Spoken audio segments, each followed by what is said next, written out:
Kecerdasan buatan dengan saya Maria Immaculata Amelita Steningrum dengan NIM 220401020036.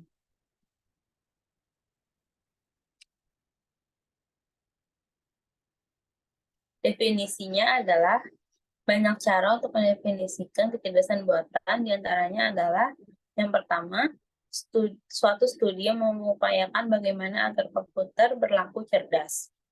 Yang kedua adalah studi yang membuat komputer dapat menyelesaikan persoalan yang sulit. Yang ketiga adalah teknologi yang mensimulasikan kecerdasan manusia, yaitu bagaimana mendefinisikan dan mencoba menyelesaikan persoalan menggunakan komputer dengan meniru bagaimana manusia menyelesaikan dengan cepat. Kecerdasan didefinisikan oleh John McCarthy, Stanford, sebagai kemampuan untuk mencapai sukses dalam menyelesaikan suatu permasalahan. Dengan definisi ini, kecerdasan buatan menawarkan baik media maupun uji teori kecerdasan. Teori-teori ini dapat dinyatakan dalam bahasa program komputer dan dibuktikan eksekusinya pada komputer nyata. Sejarah kecerdasan buatan. Pada tahun 1950-an, para ilmuwan dan peneliti mulai memikirkan bagaimana caranya agar mesin dapat melakukan pekerjaannya seperti yang bisa dikerjakan oleh manusia. Alan Turing, seorang matematikawan Inggris, pertama kali mengusulkan adanya tes untuk melihat bisa tidaknya sebuah mesin dikatakan cerdas. Hasil tersebut kemudian dikenal dengan Turing Test, di mana si mesin tersebut menyamar seolah-olah sebagai seseorang di dalam suatu permainan yang mampu memberikan respon terhadap serangkaian pertanyaan yang diajukan. Turing beranggapan bahwa jika mesin dapat membuat seorang percaya bahwa dirinya mampu berkomunikasi dengan orang lain, maka dapat dikatakan bahwa mesin tersebut cerdas, seperti layaknya manusia. Kecerdasan buatan sendiri dimunculkan oleh seorang profesor dari Massachusetts Institute of Technology yang bernama John McCarthy pada tahun 1956 pada Dartmouth Conference yang dihadiri oleh para peneliti AI. Pada konferensi tersebut juga didefinisikan tujuan utama dari kecerdasan buatan, yaitu mengetahui dan memodelkan proses-proses berpikir manusia dan mendesain mesin agar dapat meniru kemampuan manusia tersebut. Lingkup utama dalam kecerdasan buatan adalah yang pertama adalah sistem pakar atau expert system. Di sini komputer digunakan sebagai sarana untuk menyimpan pengetahuan para pakar. Dengan demikian, komputer akan memiliki keahlian untuk menyelesaikan permasalahan dengan meniru keahlian yang dimiliki oleh pakar. Yang kedua adalah pengolahan bahasa alami atau natural language processing. Dengan pengolahan bahasa alami ini, diharapkan user dapat berkomunikasi dengan komputer dengan menggunakan bahasa sehari-hari. Yang ketiga adalah pengenalan ucapan atau speech recognition. Melalui pengenalan ucapan, diharapkan manusia dapat berkomunikasi dengan komputer menggunakan suara. Yang keempat adalah robotika dan sistem sensor. Robotik dan sensor sistem. Yang kelima adalah computer vision, mencoba untuk dapat menginterpretasikan gambar atau objek-objek tampak melalui komputer. Yang keenam, intelligent computer aided instruction. Komputer dapat digunakan sebagai tutor dan dapat melatih dan mengajar. Yang ketujuh adalah game playing. Sering dengan perkembangan teknologi, muncul beberapa teknologi yang juga bertujuan untuk membuat agar komputer menjadi cerdas sehingga dapat meneruskan pekerjaan manusia sehari-hari. Nah, di sini terdapat contoh dari algoritma genetika. Di sini saya mengambil jurnal yang berjudul Implementasi Algoritma Genetika untuk Optimalisasi Pelayanan Kependudukan. yang ditulis oleh Syafrial Fahri Pane, Roli Maulana Awangga, Esi Vidya Rachmadani, Seta Permana. Di sini judulnya menceritakan pelayanan merupakan deretan peristiwa yang terjadi dalam berinteraksi langsung pada masyarakat sekeliling atau dengan alat secara fisik dan menyajikan fasilitas yang memuaskan untuk penduduk, lebih tepatnya dalam proses pembuatan surat pengantar akta kelahiran seperti penjadwalan tanggal yang terlalu lama setelah penduduk mendaftar. Pada pelayanan pendudukan membutuhkan inovasi terbaru untuk meningkatkan dalam memberikan pelayanan yang baik, tepat, dan cepat kepada masyarakat. Proses pelayanan pada pembuatan jadwal pengambilan surat pengantar akta kelahiran yang catat dengan proses manual belum bisa dibuat secara maksimal, sehingga perlu adanya perbaikan konsep kegiatan yang dikelola secara maksimal melalui penggunaan aplikasi. Optimalisasi penjadwalan yang tersusun secara otomatis. Oleh karena itu, kebutuhan tentang optimalisasi penjadwalan menjadi penting untuk pembuatan aplikasi pada pelayanan tersebut. Harus dibangun secara lebih lengkap dan meliputi ruang lingkup yang lebih luas. Penelitian ini bertujuan untuk mengimplementasikan penjadwalan pengambilan akta kelahiran menggunakan algoritma genetika serta mendefinisikan algoritma genetika dalam proses penjadwalan. Algoritma genetika yang terdiri dari definisi individu, inisialisasi kromosom, evaluasi kromosom, proses seleksi crossover, dan proses mutase. Hasil dari algoritma genetika berupa tanggal dan bulan yang digunakan untuk pengambilan surat pengantar akta kelahiran berupa data penjadwalan yang tepat, agar tidak terjadi keterlambatan. Hasil dari penelitian ini adalah berupa penjadwalan yang sudah terdapat waktu ruangan yang sudah tersusun lebih cepat dan akurat dari proses penjadwalan manual yang memakan waktu yang cukup lama, sehingga menyulitkan petugas catatan sipil serta menciptakan kinerja yang lebih maksimal dalam proses pemilihan dan pengolahan data terhadap aplikasi yang sudah dikelola sehingga menciptakan penjadwalan yang lebih terstruktur.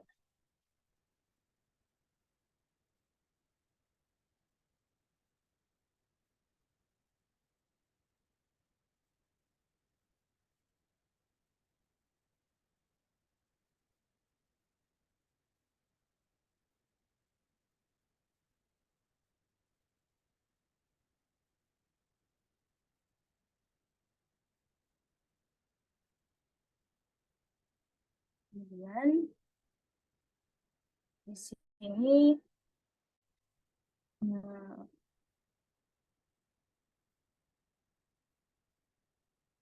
di belakang ini dia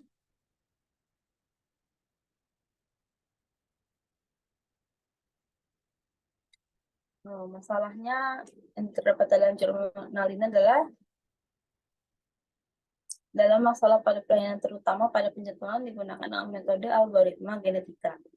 Algoritma genetika merupakan algoritma yang mengimplementasikan pemikiran tentang evolusi ilmiah yang upaya penyelesaian masalah. Metode algoritma genetika merupakan sebuah metode penyelesaian masalah optimasi yang didasari pada seleksi alam, yaitu teknik yang mengikuti evolusi dan perkembangan biologi.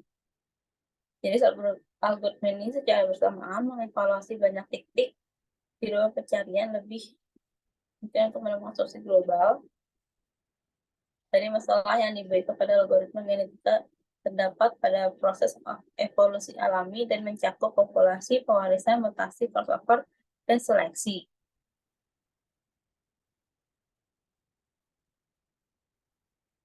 Penjadwalan memainkan peran penting dalam mengurangi konsumsi energi dan sumber daya manusia. Operasi penelitian dengan metode algoritma genetika sangat dibutuhkan karena data lebih cepat proses dan dikelola dalam proses penjadwalan.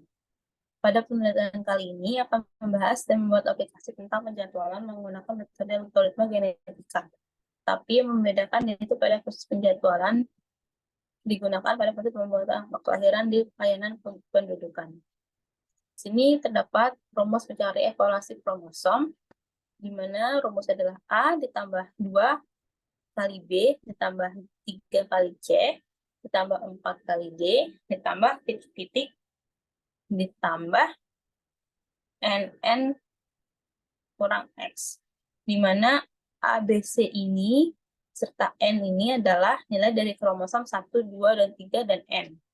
Kemudian 2, 3, 4, dan N ini angka tetap dalam rumus algoritma genetika. X ini diperoleh dari jumlah kromosom yang terbentuk. Lalu kemudian yang kedua, rumus menentukan rata-rata mencari nilai fitness. Di mana rumusnya adalah fungsi objektif 1 ditambah fungsi objektif 2 ditambah fungsi objektif 3 ditambah titik-titik ditambah fungsi objektif N per jumlah fungsi objektif. Yang ketiga adalah rumus menentukan nilai fitness. Di sini rumusnya adalah 1 per dalam kurung fungsi objektif plus 1. Dengan keterangan 1 ini adalah merupakan angka tetap dalam pembagian dan penjumlahan. Fungsi objektif ini adalah nilai dari fungsi objektif. Kemudian, rumus yang keempat adalah rumus mencari nilai probabilitas yang rumusnya adalah P dalam kurung I sama dengan fitness I per total fitness, di mana keterangannya adalah PI ini adalah probabilitas, fitness I adalah nilai fitness, total fitness adalah total jumlah fitness yang dihasilkan. Pada metode penelitian ini, terdapat pengumpulan data, definisi individu, inisialisasi kromosom, yang keempat adalah evaluasi kromosom. Di sini terdapat evaluasi kromosom yang mencari nilai yang dicari dalam evaluasi kromosom, yaitu fungsi objektif setiap kromosom, di mana data tersebut diperoleh dari rumus yang ada pada algoritma genetika. Permasalahan yang diselesaikan, contohnya yaitu nilai variabel A, B, C, dan D yang memenuhi persamaan A plus 2B plus 3C plus 4D sama dengan 30. Maka fungsi objektif yang bisa digunakan untuk memperoleh solusi adalah fungsi objektif dan kurung kromosom sama dengan A ditambah 2B ditambah 3C ditambah 4D kurang 30. Kita hitung fungsi objektif dari kromosom yang telah dibangkitkan, yaitu fungsi objektif kromosom 1 sama dengan ABS dalam kurung 12 ditambah 2 dikali 5 ditambah 3 kali 3 ditambah 4 kali 8 dikurang 30. BS sama dengan 12 ditambah 10 ditambah 9 tambah 32 dikurangi 30. Maka akan dihasilkan ABS 63 dikurangi 30 sama dengan 33. Lalu ada yang kelima adalah proses seleksi kromosom, yang keenam adalah crossover, yang ketujuh adalah mutasi, proses mutasi, yang ke-8 adalah analisis data. Dalam analisis perancangan,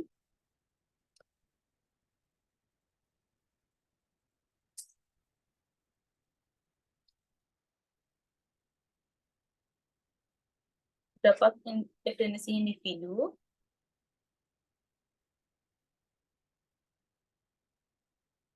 ini adalah contoh nama-nama yang ada di algoritma genetika. Di sini ada nama kepala keluarga, nama anak, plan, dan diplan. Yang kedua adalah inisialisasi kromosom, yang dimana pada saat ini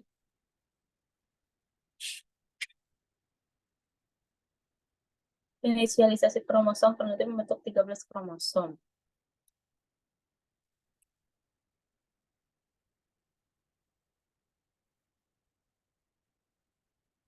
Terus kemudian berikut adalah contoh penentuan alele gen sampai kromosom 13. Ini jadi kromosom 1 ini A, B, C, D, E, di mana alien ini 02, 01, 02, 07, 01, 04, 09, dan seterusnya.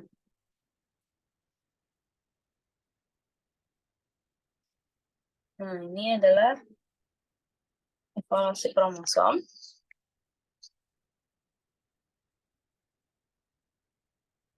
Untuk memaksimalkan hasil penjadwalan setiap harinya sehingga hasil penjadwalan tetap maksimal, maka digunakan fungsi objektif. Fungsi objektif pada permasalahan optimasi penjadwalan adalah fungsi tujuan untuk memaksimalkan nilai fitness. Nilai yang dicari dalam evaluasi kromosom yaitu fungsi objektif setiap kromosom, di mana nilai tersebut diperoleh dari rumus yang ada pada algoritma genetika dan dihasilkan seperti tabel berikut.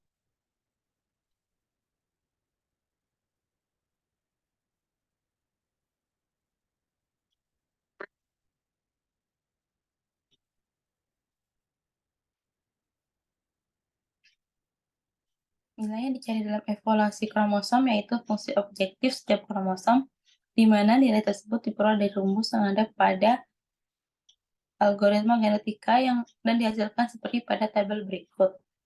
Ini adalah fungsi objektif dalam kolom kromosom 1, di mana kromosom 1 ini didapat dari inisialisasi kromosom. Ini adalah kromosom 1. Dan di sini adalah rumusnya ini ABS ditambah ABS dalam kurung 2 ditambah 2 tambah 7 kali 2 ditambah 1 kali 3 ditambah 4 kali 4 ditambah 9 kali 5 dikurangi 30. Maka ABS tersebut adalah 2 ditambah 14 ditambah 3 ditambah 16 ditambah 45 dikurang 30. Terus sama dengan ABS dalam kurung 80 dikurang 30 sama dengan 50. Sini ada evaluasi kromosom. Jika kita sudah mencari jumlah fungsi objektifnya, maka akan ditemukan fungsi objektif dengan jumlah ini.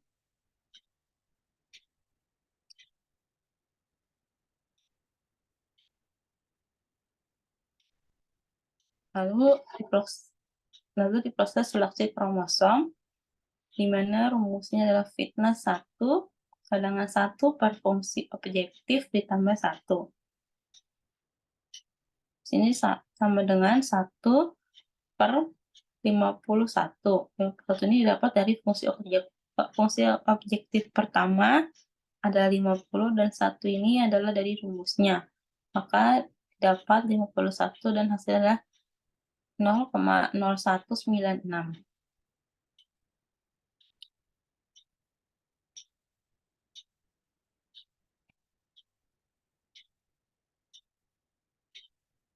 Lalu nilai fitness ini sama dengan nilai fitness yang tadi, maka ditemukan nilai fitnessnya.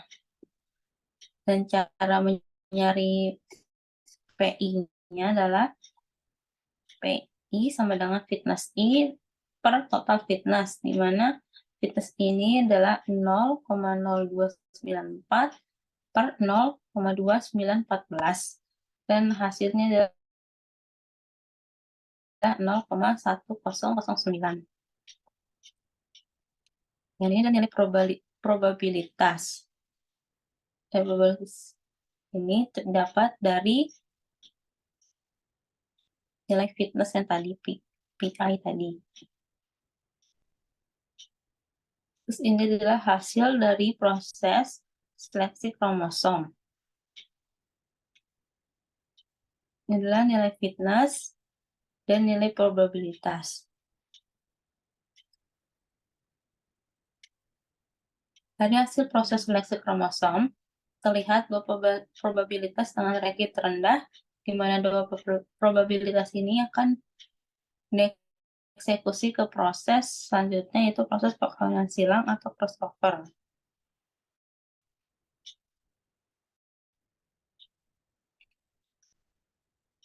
Terus sederhana pada crossover yaitu dengan menentukan suatu titik sebagai titik potek satu dengan lawan, sehingga menghasilkan offspring yang akan menjadi kromosom baru dari hasil one cut point. Ini adalah kromosom barunya. Yang pertama ini adalah proses crossover one cut point, yang berbeda adalah hasil crossover.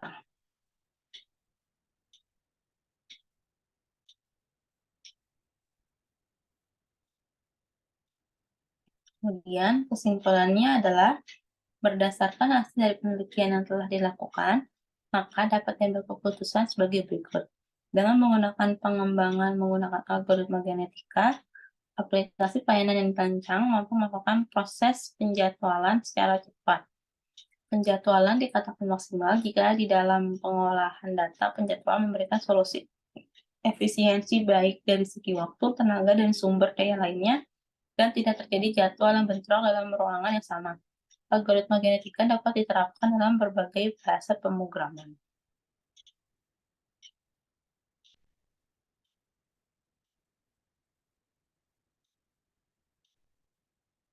Terima kasih.